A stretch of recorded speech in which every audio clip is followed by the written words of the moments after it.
বিষ্ণু ইসলাম আল্লাহর এই চমৎকার সুন্দরতম নামগুলো ধরে ধরে আল্লাহর কাছে চাইতেন। আপনি যখন দোয়া করবেন, আল্লাহর নামগুলো ধরে যদি দোয়া করেন, আল্লাহ ওই দোয়া ফিরায় দেয় না। সুবহানাল্লাহ বলেন।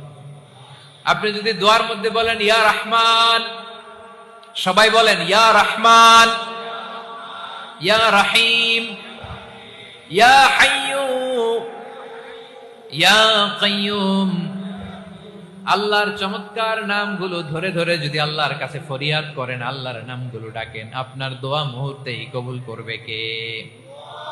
বিষ্ণু ইসলাম এভাবে আল্লাহর নামগুলো ধরে ধরে জিকির করতেন, আল্লাহর নাম জপতেন। তিনি বলতেন আসআলুকা বিকুল্লি ইসমিন হুয়া লাক, আল্লাহ তোমার যত নাম আছে সব নামের ওসিলায় তোমার কাছে ফরিয়াদ করি, সব নামের ওসিলায়।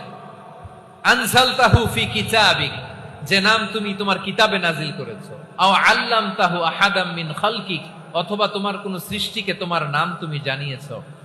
আও ইস্তাসারতা বিহি ফি ইলমিল গায়বি ইনদাক, অথবা গায়েবের জ্ঞানে তুমি তোমার নিজের জন্য ওই নামগুলো সংরক্ষিত রেখে দিয়েছো। সব নামের ওসিলায় তোমার কাছে চাই। সুবহানাল্লাহ পড়েন।